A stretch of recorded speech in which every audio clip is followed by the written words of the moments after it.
All right. So thanks for joining me. And so we have Dina, Mary, and Sandy. And we thought we'd get a little conversation going about the fundamentals of Ayurveda. And the first one is dosha. So dosha is the principle of elements. Everything in the world is just made of elements. And the five elements are ether, air, fire, water, and earth. And Ayurveda only speaks about three of them because it puts them together and says, out of space comes air. So we call that vata, the air element. And we have fire, which has water in it. So we call that pitta, the fire element. And earth also has water in it. We call that kapha, the earth element. So we have vata, pitta, and kapha, which is air, fire, and earth. So speaking about that, do you know which one you're sort of predominant in and which one you're kind of secondary in, and what order do they go in? I'll go first if I may. Yeah. So, yeah, I actually took, when you wanted to talk, I knew what I was, but I took the test again off the website. Just the to be dosha quiz, has anything changed as I am today? So for me, I've always kind of been vata. I have a lot of air. From that perspective, I'm usually kind of fast going, or then I stop. So which is kind of where the balance kind of comes in. So I'm usually kind of at a fast pace and have a lot of air, and that's kind of where I've been, from a vata. And if you want me to speak about how I try to balance, not that I'm always successful. Well, however you want this to go. Yeah. Well, the secondary element that you're more predominant in, I would say, is also fire. So because pitta and vata kind of go together, because fire and air kind of feed off each other. That's why when you blow on a fire, it gets bigger. The air goes on it, and they kind of work off each other, because to get motivated, we need fire. To get things done, we need movement. So those two are kind of very close friends. And usually, whether we're in balance or imbalance, we're not exactly one element only. We're of this. Those two are very close together. Two elements usually work very closely. And then, of course, when two elements come up, the third one kind of moves down. So with your body type, and you're saying more vata, then you need to bring up the earth element. Right? Because earth is what grounds us. Right. So just to speak about that, what I do, and daily, is just my daily practice in the morning. So I do that in the morning. I don't do it in the afternoon to try to ground myself, to kind of move through the day from that grounding perspective you're speaking about, as well as just for clarity and thought throughout the day, and to move through the day. And it does calm me. Because again, vata is kind of going fast. So as far as thinking about the day, what's going to happen for the day. So that's always good. Now I always experiment and not do my practice to see how that works. And usually it's not, I can feel the fact that I'm, my day is different. I'm a little, disheveled by it and a little disorganized. So it helps me. It really does, as far as ground me. And it doesn't always have to be the same. It doesn't have to be 50. I usually do it about 50 minutes. But sometimes I do it shorter, depending on how I want my day to go. So my mind's already thinking already about how I want the day to go. But I always do that to try to ground me from that perspective. And if I do too much, because I notice, if I'm really physically active, because I like to be outside, I'm thin, I'm that type of body character. So when I'm outside and I'm doing a lot, and I have been doing a lot of physical activity, it's spring, things are happening outside, I kind of get really tired, and I'm out of balance, because I've been outside and I'm going too fast. So then what I try to do to balance is like, okay, well, let's take it easier today. Let's not be as on the go, as physically active, but still, take it slow, but get outside when you can, like in the afternoon, because again, I'm kind of a morning person. So the afternoon, you normally kind of slow down. You need to kind of get outside into nature. So, it's kind of, that's what I do. And then also I may get off balance with sleep. Sleep's a huge thing. And where I want to make certain my sleep patterns are better. And sometimes they get off. And so how can I, improve on that and prepare for bed, so I have a better night's sleep? So all the characteristics you said are sleep, which goes with vata. If you can't sleep enough, it's vata issues. Doing things fast, needing to slow down, all of those are characteristics of a lot of movement. So we'll go around a little bit, and then we're going to, at the end, talk about how to balance ourselves more. So Dina, what are you in the elements, or what we should say, being correct, what are the not levels, but what's the order of the elements in you? Yeah, I'm kind of like Nancy's twin. I am Vata, for sure, Vata, and Sandy. also Kapha. Sandy, yeah. Sandy. Yeah. That's okay. And, we just met. You can call her Nancy. It's totally fine. That's right. I'll go by Nancy. That's fine. I'm sorry. And so I'm Vata and Kapha, but predominantly Vata. And I experience the same kind of symptoms when it's off balance, constant, like racing thoughts, feeling like I constantly have to be on the move, indecisive. When I get cold, I have a hard time warming up. I was cold all day today. I just had a chill all day. It's still cool over here on the East Coast. Yeah. And, it takes a while to warm up. I was craving, warm, comforting foods, soups. I made a soup today. So definitely Vata is dominant. But then on the flip side, I can become, I don't really want to use the word lazy, but Kapha, there are times I feel that I really have to push myself to get up and move. I'm sitting all day working at the computer and, have been doing that for a very long time. So you kind of get stuck in that. And then at the end of the day, I find myself just saying, I don't really feel like going for a walk. Sure. When I know that I should, So, at times, I am aware when they're out of balance. Okay. So dosha is more about the body itself.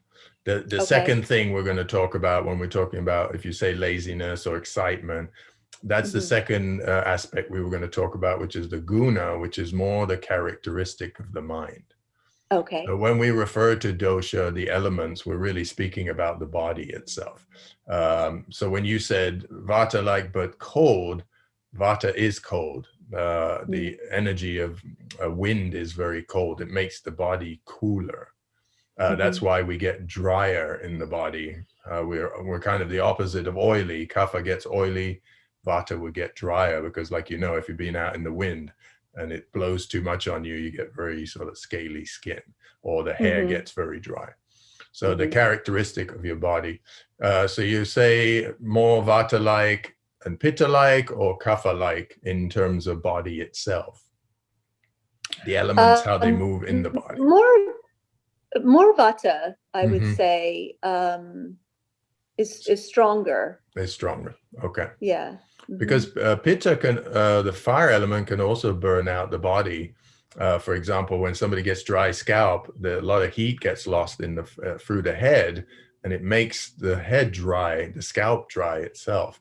That's not always vata. It's actually the heat escaping through the head and then burning out, because when we burn out a little bit, we also can get very dry.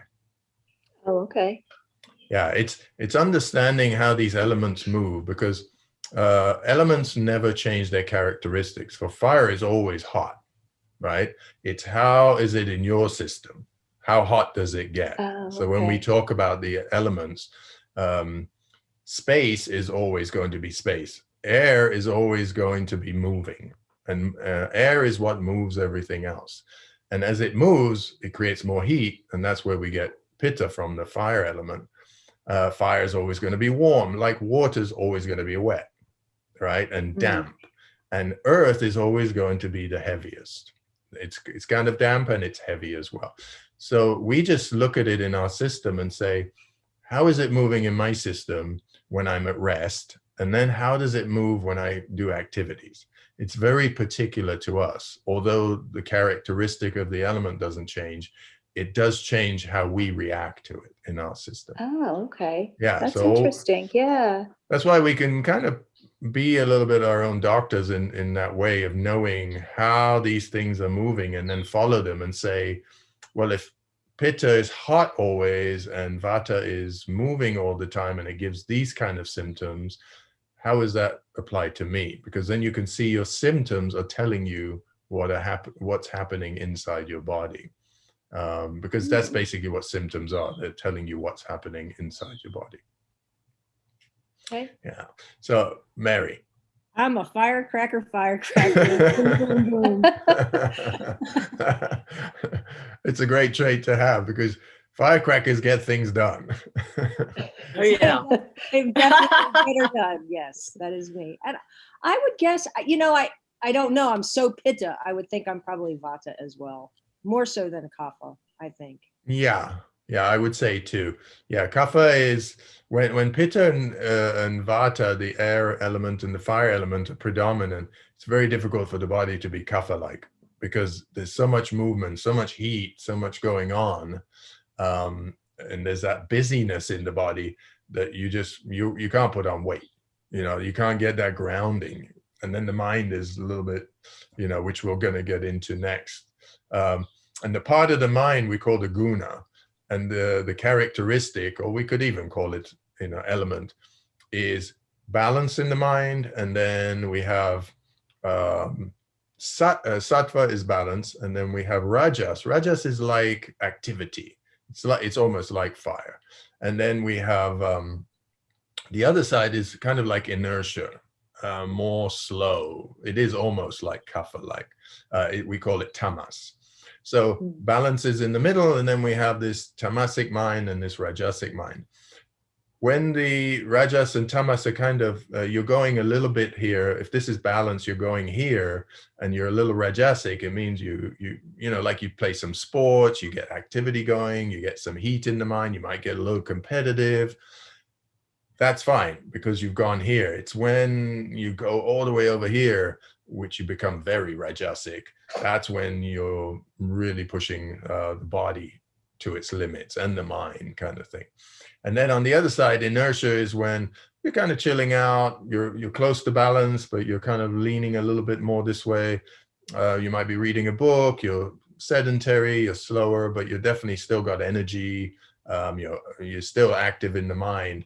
But when you move too far away from that balance and you go way into inertia, you just want to chill out. You're kind of in that stone place where nothing matters and nothing's going on, kind of thing. So where would you say you are? Now we know where the doshas are moving in your body generally. Where is the mind in this? Is it very active, or does it go, does it bounce between inertia and activity? So Sandy, you want to go? Yeah. Go ahead. Go ahead. Whoever. Go, Mary. You go. Yeah, go, Mary. Okay, so I did like Sandy did. I retook the dosha test today, right, for Venus test, and I actually, every time I've taken it, I have been sattva. Oh, okay. I am too. That's interesting. Yeah, okay. I am too. Beautiful. So it means that you're getting some balance. The test isn't because I explain balance like this. We very rarely stay in balance we are super balanced in everything. The test isn't like that. It gives a sort of leeway on each side, because really balance is something that we kind of move in and out of, because it's the nature of how we live. So when you say I'm sattva balance, it's quite normal, because you're moving from activity into rest, and you're kind of going in between those two, but you're not going too far. But each one of you will know when you've gone too far as well, because if you go too far into one side, you'll become kind of burnt out, And on the other side, you'll get too chilled out. So you want to take a nap and just do nothing kind of thing.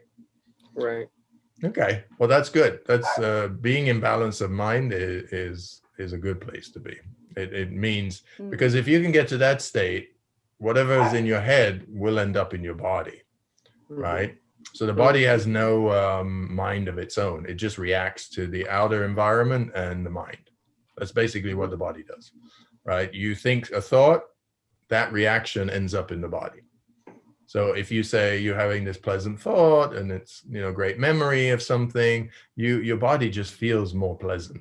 It just feels more in balance. Then you stress out, you think about something unpleasant that you don't like, and suddenly your body becomes more acidic and it's uncomfortable.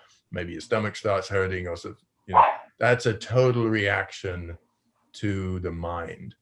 And then the mind and the body react to the outer environment, to snow, to rain, to noise, to, whatever it is. So if you can keep the mind in balance, then the body is more likely to follow that and be in balance too. Yeah. And just to comment a little bit, just again, with the year that we've had, last year, again, seems to be daily, but it seems calmer than it was last year. But, with the news and everything, as you said, Yogi, that, you can't overdo too much, stimulus coming at you, whether it's the news, technology, where you are, how you socialize, who you're with, all of that, how it affects the mind. So, what you read, all of that, is being taken in, which then affects the body. So I think, hopefully most of us who are, have listened to your teachings as far as just managing through that during tough times, like last year, or when tough times come up, whatever that may be. So just try to navigate through that and understand, well, what do I need to bring up and what do I need to bring down, in order not to be, totally, off the walls or impacting my mental health, which is affecting my physical health. So, yeah. No, if you can see it that way, if you can see everything as just a play of the elements, you can control the elements within yourself. Like you said, if I watch the news and it's stressing me out, stress becomes the news is the catalyst for the stress. But if I turn the news off and I put some classical music on and I read something pleasant, suddenly I'm doing something different, which gives me less stress or no stress. So that's really what we're doing. Fire is up, we're going to the opposite side, which is what we're going to go at the end. Once we've been through the 5 principles at the end, that's what we're going to get to, is how do we go to balance? And how we go to balance is basically doing the opposite to get the element which is out of balance, bring it into balance by doing the opposite. So we'll continue to go to the next thing, which is Agni. Agni is the fire principle in the body, but that is primarily in the digestive tract. And Ayurveda says, keep your digestion strong and healthy, and you're on your way to having much better health. So how is the Agni and the fire in your digestion as you observe it when you eat or when you have emotions? Because the seat of emotion is right there in the solar plexus, which affects our Agni a lot as well. So Dina, you want to go? Sure. I have noticed what you just said is very, very true. If there's a time when I'm stressed out about something or worried about something, my reaction is, you get that pit in your stomach and then I can't eat. So it definitely affects my digestion, where I feel like I can't eat anything. Or if I do eat something, then I end up in the bathroom. So I have experienced that. So normally, how is your digestion in general when you're not stressed? It's fine. It's fine. It's fine. Yeah, there are certain things. I'm not a raw vegetable. Raw food, Raw foods. I don't. I just don't do well with that. So any vegetables, I'm vegetarian. So anything is always cooked. I don't do well with salads or raw vegetables. If I should eat pasta, that kind of sits heavy. So I definitely limit that. So it's mostly soups, khichdi. I'm a huge fan of khichdi, but I have a good digestion. Not many things give me indigestion. Okay. I almost can like digest a brick sometimes. Nice. Let's not test that out. Yeah. Well, so you have your digestion at rest, which is when you're eating and you're fine, no stress, no nothing, and then you have your digestion, the Agni, at when you have stress, when you have activity, when something's going on. So those are the two things that we always have to take into consideration. How is my digestion now? When I'm coming to eat, for example, I usually tell people, connect with your stomach, not with your head, because your mind has every menu and it's, that you've eaten, it's gone through every flavor, it knows so many different things. But your stomach at that moment, the fire in your stomach knows what you need. So either by putting our hand on our stomach or just closing our eyes for a moment and connecting, we pretty much in 3 or 4 seconds, the stomach will speak and say, yeah, I don't think you should eat that, or eat that.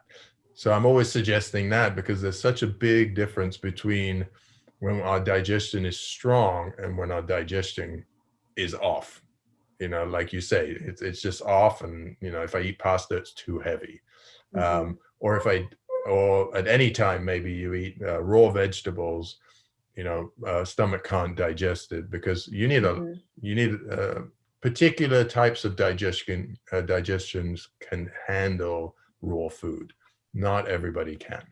The enzyme in the food hasn't been broken down, so the acid of the stomach doesn't play well with it.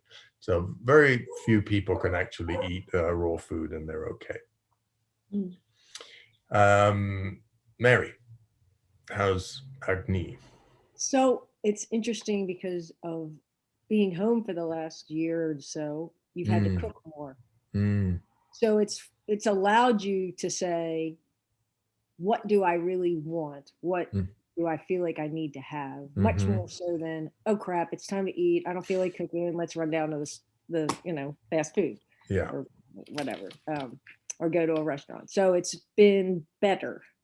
I can't eat spicy foods. I can't eat spicy foods, but in general, my digestion has been really good, and we've sort of changed our diet to certainly be more plant forward. So that's been really good for us. Yeah, a lot of people say that since last year and being home more and cooking more, everybody's been a little bit more mindful of, because you're not in a noisy restaurant, you're not kind of got all the excessive things sort of that restaurants bring you. Suddenly you're alone with the person you're with or eating alone, and you connect more with the food that you're eating.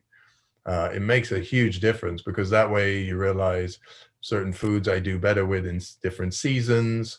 I do better with, because even an apple is good. All these different organic foods, everything is fine, except if it's junk food and all that. But each one of us digests everything differently. So one person can eat half an apple and they're fine. The other person can eat a whole apple. Some people can eat 3 apples.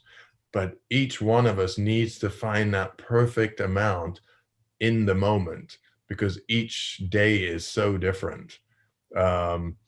Because it's not just us, it's the environment, it's the noise, it's so much going on in life generally. And we're having meetings, online, all of these different things. So it only takes the Agni, or the fire of the digestion, to be off just a little bit. And the thing you ate yesterday doesn't sit right today, but nobody knows that. You can only know that, so yesterday I was, speaking with a client, and we're going through, they have colitis, and we're going through their situation. They want specific things to eat and not to eat. So we go through the list of what Ayurveda says, eat this and don't eat that, and all those kind of things. But ultimately, I say, you have to be so present in the moment when you're eating, like you are in a corporate meeting kind of thing. You're taking notes, you have to listen, you have to be very present. It's exactly the same way when you eat.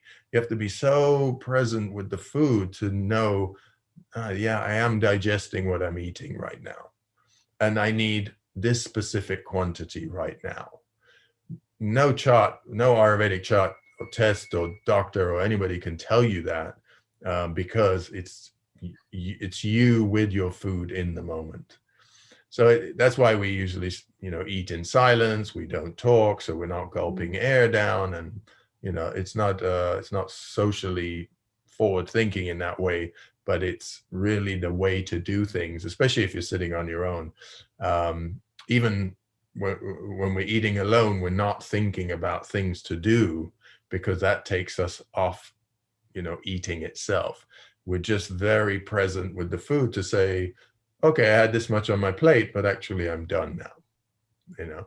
So Agni, we really need to protect it for the complete health of the body. So so anytime you're eating, like you were saying, you're becoming more conscious. That's great. Sandy. Yeah, I'd say the same, because I changed my eating habits probably 3 years ago. And again, plant-based fish, but not red meat. Very unusual that would ever happen. So that, again, with the digestion, to have better digestion in breaking down the food.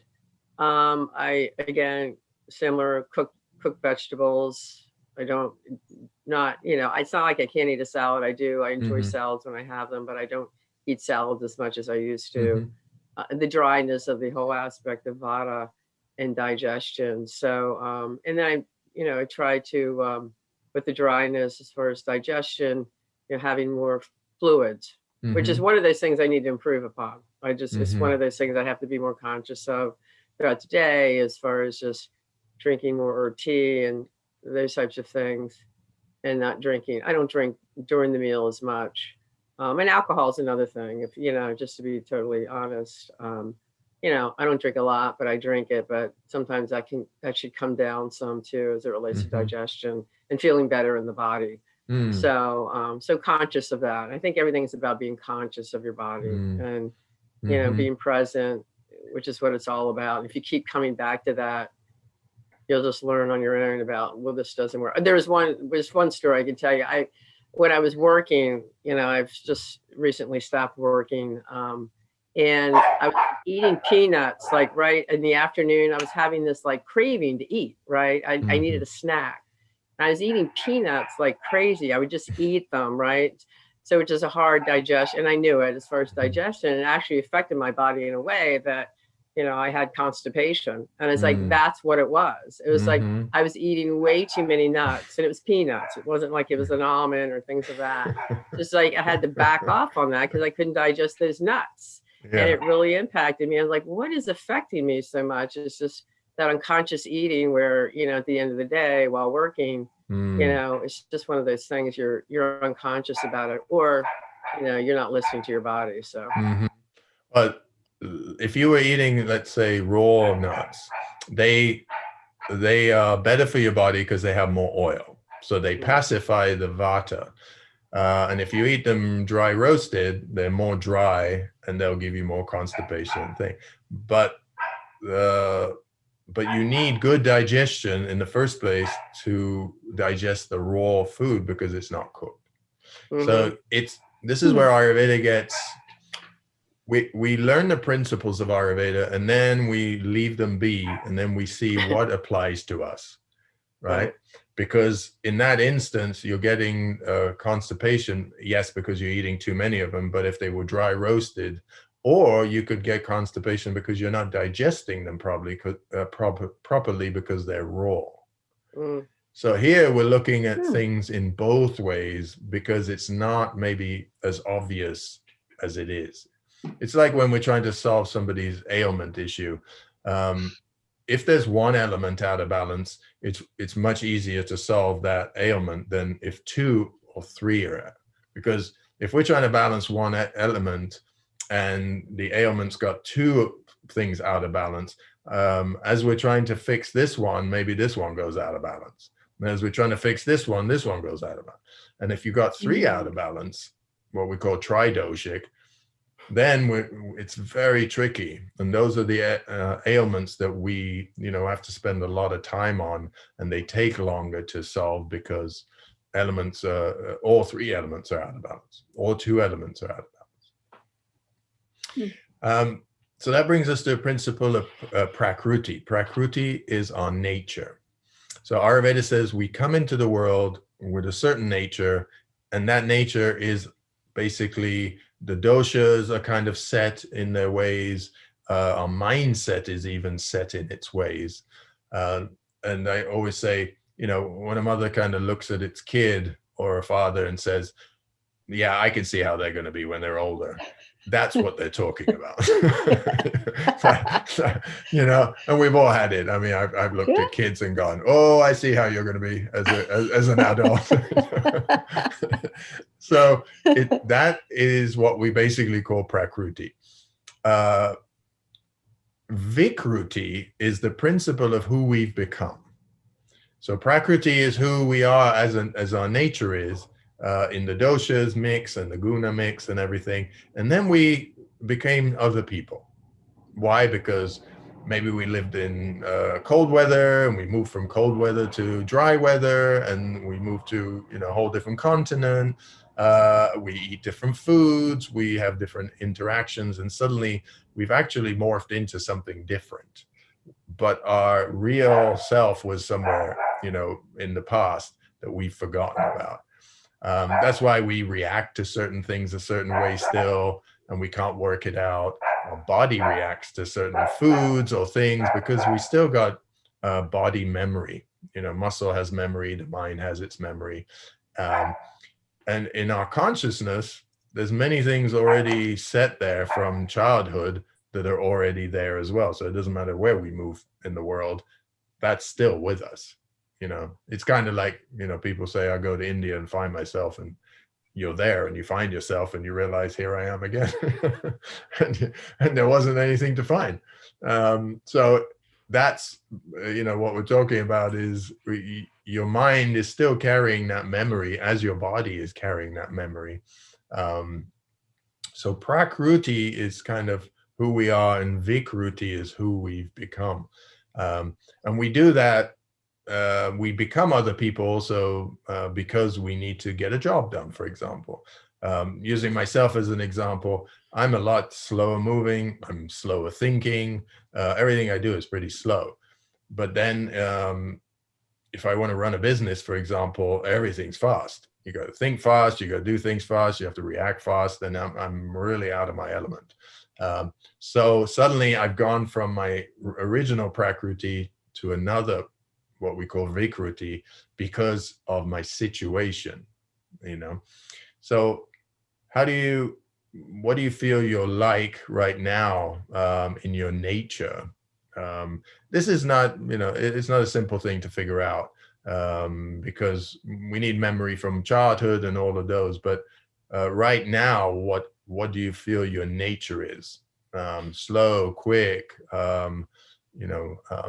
in terms of, it takes some also intuition to tap into your nature of understanding, because there's a part of yoga that says, who am I?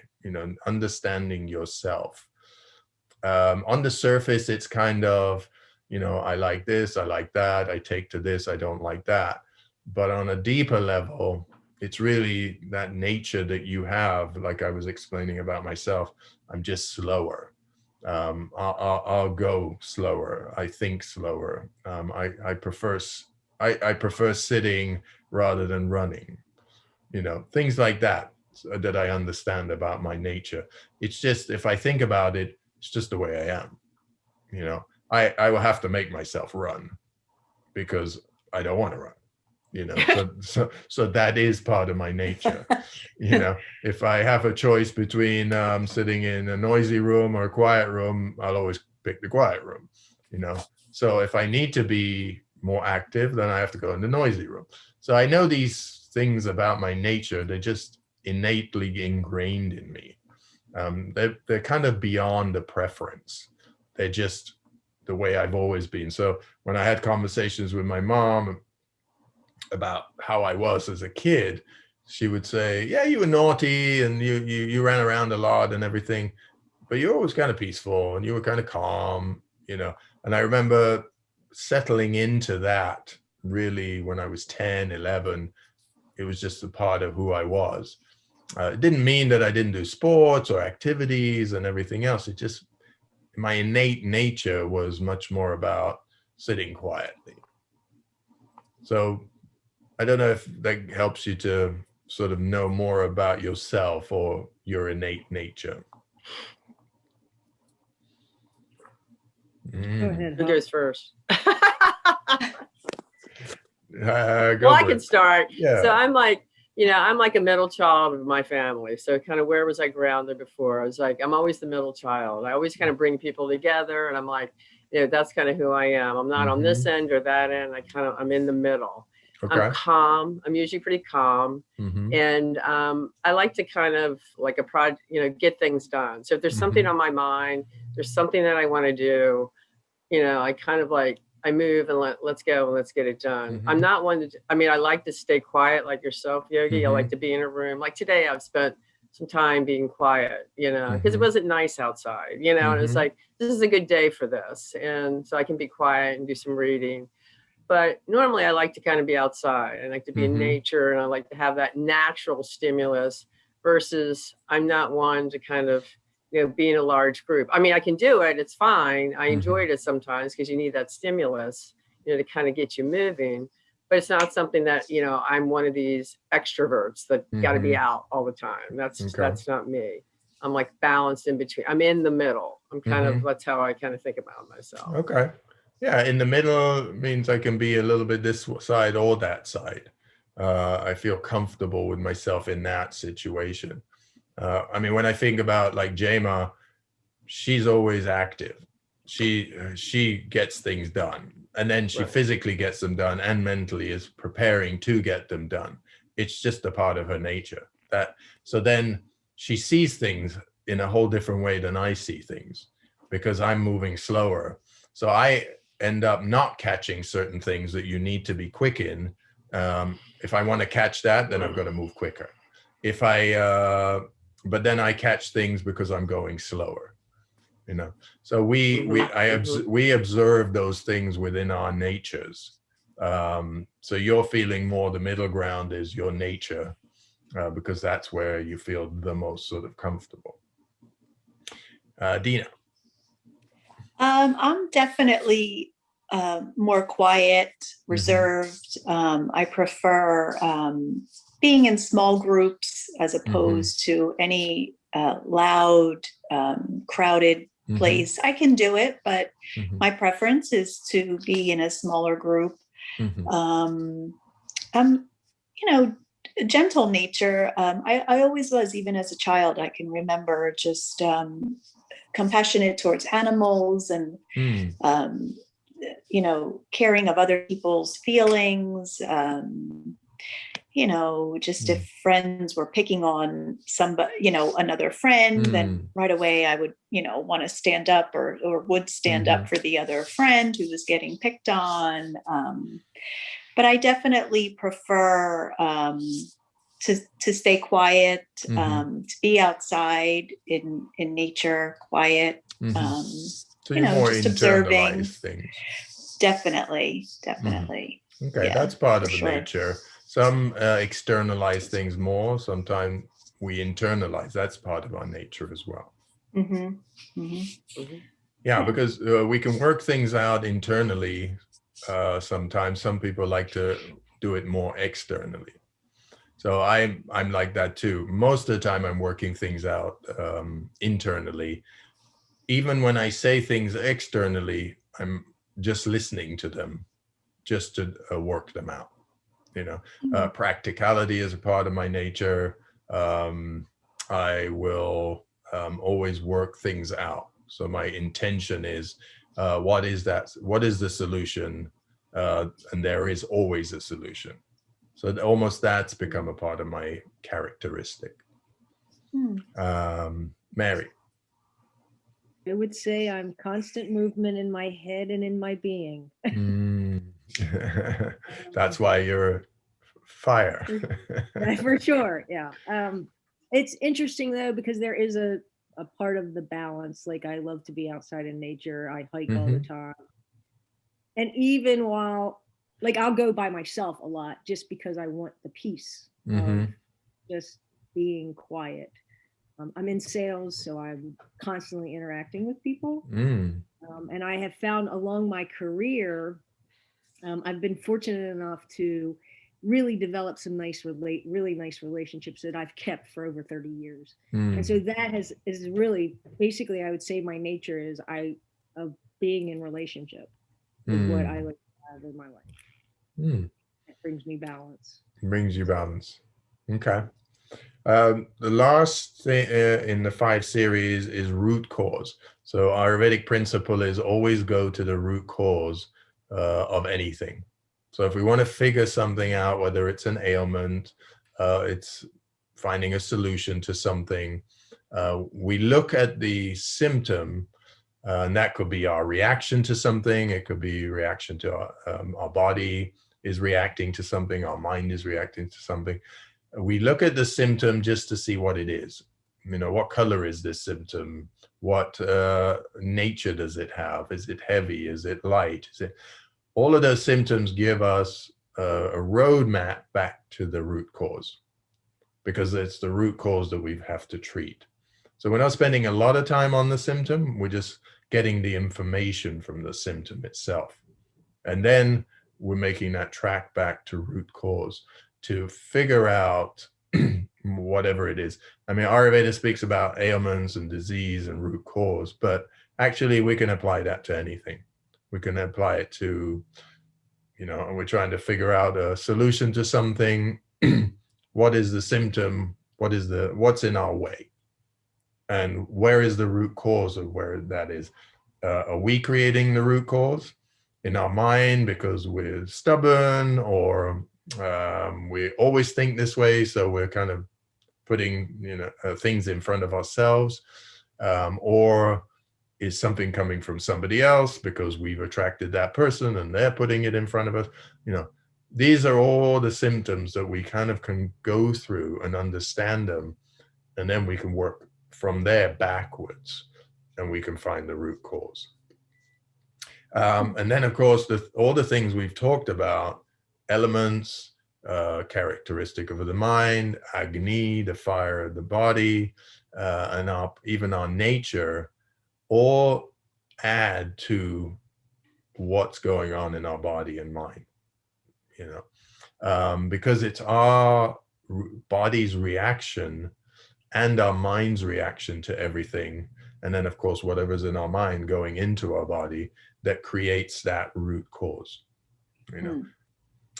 So what's something in the body, the mind, or something that you've been trying to work out and trying to get to the root cause?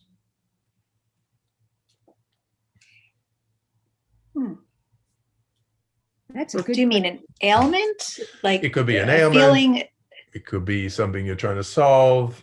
I'm trying to figure out when I can retire. Oh. That has actually been on my mind. Okay. Past year. I have a few years to go though, so. Well, yeah. What's the root cause of that? The root cause is I'm tired of corporate America. Oh, welcome. I think we all understand we all that. Are, right? Yeah. But it can really be simple as that. But that also has a root cause. Right. I'm tired. I've had enough. I'm repetitively doing the same thing, or I've been thinking about this for a long time, or maybe I heard my dad say that, or my mom say that before. Root cause keeps going and going and going until right till we're in the womb, actually, Wow. because even when we're in the womb, we know what kind of a world we're stepping into, because somewhere yoga says we made a conscious choice about that. So, and whether we believe in karma or not, karmically, we take that birth through the people we do. So we do it all in a conscious state, because this is the perfect body and the perfect mind to travel in this lifetime with, although it has its ups and downs. So even when you're saying something like that, the root cause of it actually is probably deeper than you think it is. And if you work backwards, you'll be able to come to that point of, I know where this thinking comes from.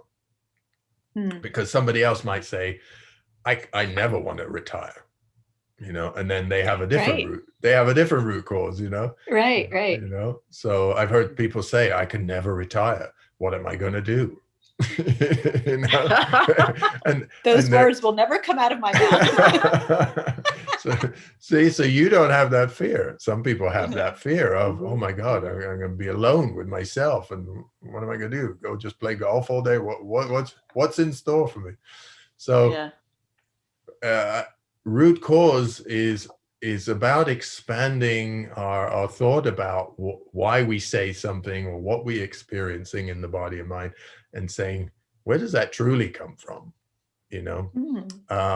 Because ultimately it's coming from somewhere, and we should figure it out. I mean, you might say that in jest, but unless you're very serious about it, then you need to know.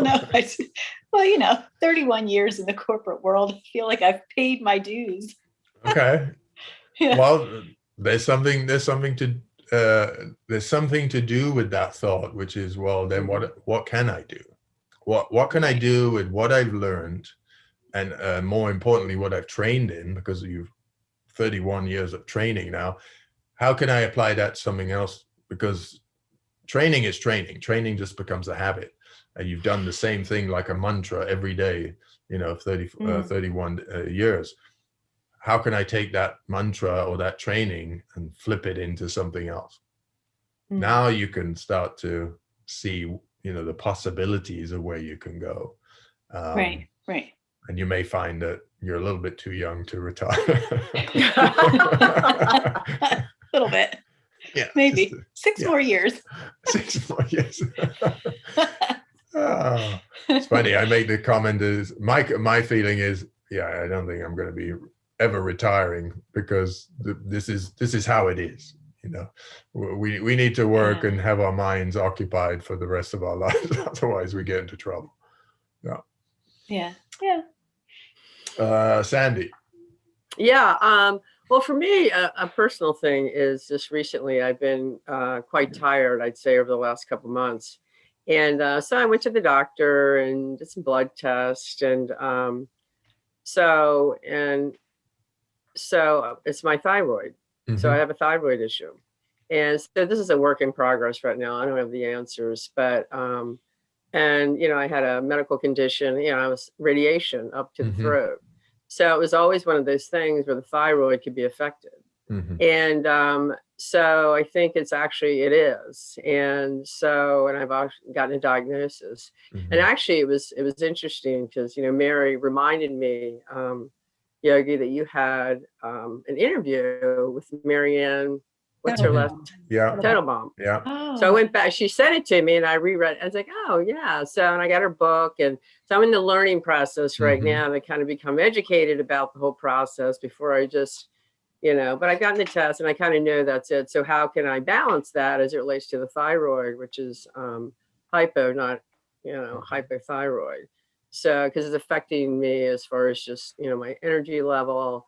And again, the thyroid affects a lot of the body. It ties to a lot of things in the body. So metabolism, all that. Yeah, all that, right? So I'm kind of in this learning process to make certain, okay, let me remember everything, and then just, work with her to say, well, what is it, what treatments, you know, there could be things within the body to kind of cleanse the body, detoxify. What are some of the things as it relates to the radiation? So that's kind of personal, but I know that if that's an imbalance, and what's the root cause, which is what this question's about, I'm taking it back to there. That's what's probably that root cause of what's impacted the body. And so again, it's a work in progress. And you know, what is it that I can do to have an impact on that in a natural way? And this is always interesting, you know, as far as just the Western medicine, when you're talking to doctors, you know exactly what they're going to say. And, you know, Ayurveda, they have no clue about, but you're listening to them, at least to kind of have the medical information that then you can switch off and talk to someone. Okay, well, what is a way that I can treat this process in a more natural way? And because usually, you know, Western medicines don't work anyway, they're just covering it up. So, you know, so it's something that I'm involved with right now. But back to root cause, that's what's created it. So in my mind, yeah. So just from on the surface, what we know, and we'll kind of go into the next, the last part about this conversation is about balance and how do we get to balance. So when you said my dosha is more vata and pitta, or vata and pitta, hypo means overreacting. Overreaction naturally goes with pitta, goes with vata, whereas the opposite is kapha. You know, people with a slow thyroid is much more in the kapha range. So your nature and the way you're sort of talking about, I'm in the middle, I go here, I go there, but fire and air tend to push you more. You make your nature a little bit more, you know, go get it, and more fiery. So your thyroid is actually following that course. So if we want to get into balance, we do the opposite, right? If we want to get dry, we get a towel. You know, we jumped into the water. We want to get down. We get a towel, and we naturally know we just need to get dry. What we're doing is we're doing the opposite of wet. This principle is actually how we get to heal ourselves from everything, because this principle is us just basically playing with the doshas and the elements of the mind and the body. Fire is coming up too far, so I use the earth element to do something grounding. So I don't eat spicy foods. I don't walk around while I'm eating. I don't have a busy mind while I'm eating. I don't eat things that I can't digest. I get a little bit more. I eat something more denser, you know, just brings me a little bit more heaviness. And suddenly I'm using the opposite element to pull down this element. And that's basically how we can get into balance all the time, because balance means you've gone this way and you want to come back this way. You've gone this way and you want to come back. You know, that seesaw kind of effect. And that's all we're doing. So in your condition, your mind should be in, okay, it's hypo. That means it's overreacting. An overreaction is everything about vata and pitta, the air element and the fire element. It's too heating and too much movement. So I need to do some of the opposite. So in my thinking, in my eating, and whatever it is, soon as I feel I'm going to that side and I'm raising the fire and air in whatever it is, I have to come back this way a little bit and bring that earth element into what I'm doing, right? So we naturally know this. If we're in the sun and it's too hot, we put a hat on, you know, we take a jumper off or whatever because we're too hot. We're using this principle all the time. It's not something new. It is actually in our consciousness. We're just not thinking about it in terms of the elements, right? We get cold, we put a jumper on, you know? So we're doing it all the time. But if we can get into that principle, and you can with your thyroid, you're going to see that your thyroid can calm down if the elements of fire and air calm down a little bit and earth moves up a little bit, right? And that's how you'll get to that balance point. Mary. So it's funny. I've been watching my tongue, right? As you say in the morning. Yeah, look at the tongue in the morning and figure out what's going on. So normally it's more of a pitta tongue. Mm-hmm. And lately it has become more of a kapha tongue. A coating on it and things.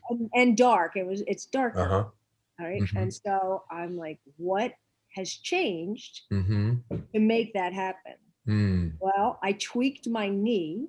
Uh-huh. And I haven't been able to walk. Uh-huh. And I've been sitting watching TV, and I watched one of your videos that said, you get more earth when you sit and watch TV. I thought, I am turning that daggone TV off. I'm moving around. And I have to move around. So it definitely, I was like, what the heck is making that happen? Yeah. So, yeah, exactly. In everything, it would totally blow the mind each time. If we just think about elements like you did, the body is just a map of what's going on inside. So when we look at the tongue like you did, and you go, oh, more coating, more deeper color, what have I been doing? And you connect that with the earth element and say, what have I been doing to accumulate this earth? Stagnation, no movement, being sedentary, eating heavier things, like you did. Suddenly you come to, oh, I get it. Now with that information, you can do the opposite. Okay, I don't need to go for a run, but I need more movement. I don't need to sit down and just watch TV. I can go do some other things, although I've got to protect my injury, right? Right. It gets tricky when I've got to protect my injury, and the injury makes me more limited in the movement, right? So these are the things. If we have no injuries, we don't have ailments and all the rest of it, and the doshas are kind of moving around, great. We basically can control that. Things become very tricky when we have to balance an ailment, get our thyroid back into balance, but actually we love running, we love going out, we're very active. Suddenly, we're going to become more imbalanced in those elements. So these are in our journey to balance, and like I said, we kind of move in and out of balance. Our challenge is always going to be, how do we get these elements to balance themselves? Because as soon as we do something, one element goes up. It's just the nature of the element. And the food themselves have elements. The environment have their own elements. So everything is us reacting to the elements on the outside and inside through everything that we're doing and thinking. That's why really it's about following a lifestyle and not bits of stuff. Because when we do bits of stuff, it helps us for a moment. But when we follow a lifestyle, it kind of grounds us in naturally what we know innately through intuition, what is correct. We're much more in touch with it, because if I get up in the morning, like you say, I do my practice, suddenly I'm grounded. I just make better choices for myself because I'm connected to myself much, much more. Whereas if I just get up and I get the phone and I grab my coffee, now I'm connected to the world and not to myself. Right. And for healing to take place and that balance to take place, we've got to connect first to ourselves, and then that energy, offer that energy of connection to everybody else, not the opposite way around. Because if you give yourself to the world first, the world will take you and spit you out and, and take all of you, as you have experienced and I have experienced. So that's why we ground in the divine within all of us first, and then we offer that divine to the other divine souls. Yes. Otherwise the opposite way around. Our minds are too busy. Yeah.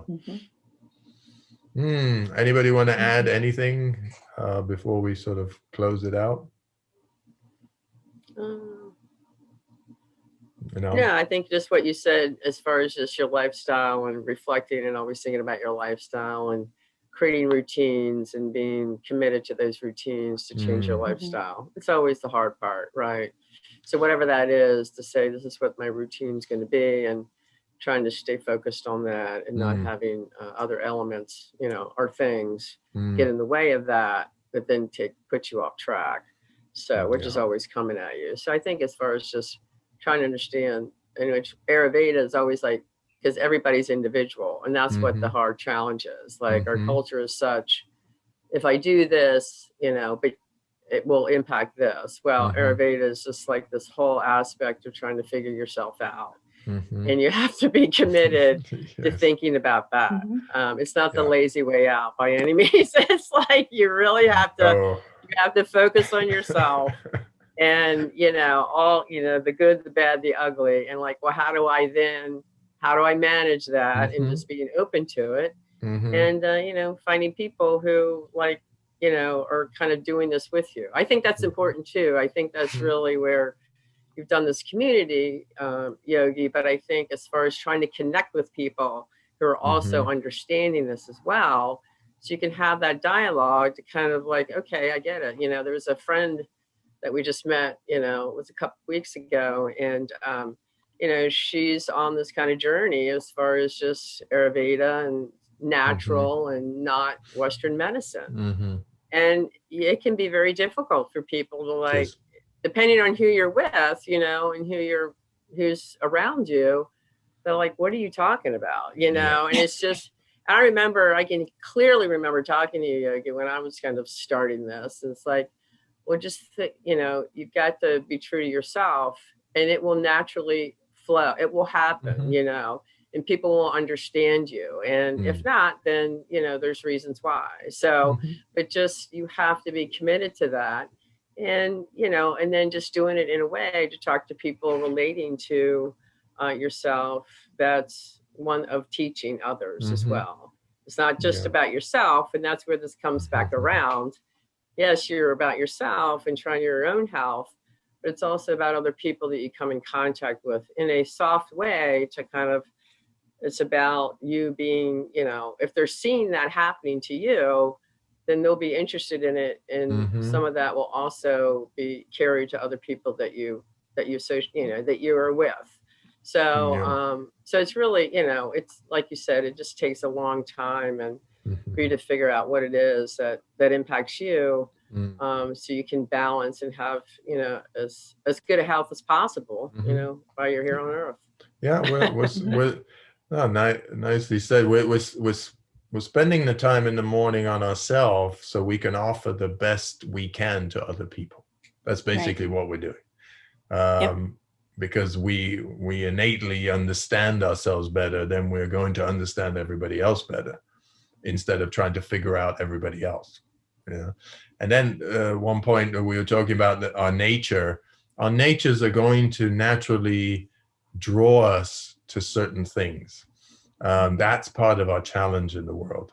So I can, because we follow astrology, Vedic astrology and all those kind of things, which is a big part of the Vedas and Ayurveda. The reason we do that as well is to understand our nature from the beginning. So in my chart, healing has always been there. It will always be there. But beauty and fashion and all that stuff was in there too.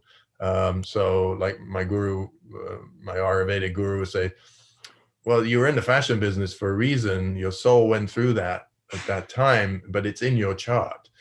But then you came out of that and it didn't end. You still love beautiful things and beautiful people, all these kind of things, but you just now have gone beauty from within, and you need to continue that because healing is about beauty from within. So we may attract people from the outside, but ultimately we're telling them to go inward. We're telling them to follow the teachings, go within yourself, because that's where your true beauty is. It's become a little bit of a cliche, beauty from within, but it is, what the journey of the soul is. It's to take us within ourselves and realize, oh yeah, we are truly all the same. We are, this body will, came into the world, it will go out of this world. But in between, it's just a vehicle for the soul to go from here to there. And that's what yoga really helps us with, is to not be so attached to the body itself and to just see it as that vehicle. So then, when we get a bruise and a cut and the thyroid's a little off and all these things, we fix it like we will our car, but we don't get upset about it.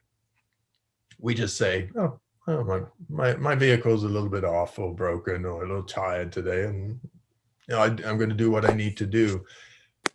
But the nature that we were talking about, Prakruti, makes us do things that are just part of our nature.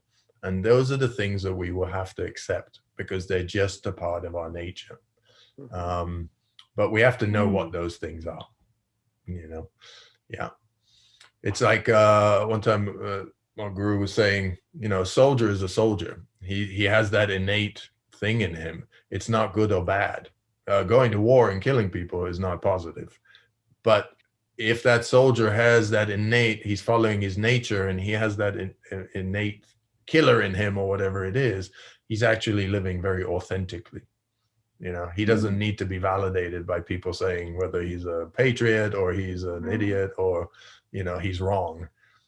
If you are following your nature, you're actually living authentically. That's why we should all know what that nature is. Yeah, it helps us to know why we get the ailments we do. It helps us to know why we act the way we do and the tendencies that we have, just so we can either help that nature or balance it when it needs to be balanced. Beautiful. Yeah. Yeah, Well, thanks for the conversation. I think Yeah, this is really going to help people.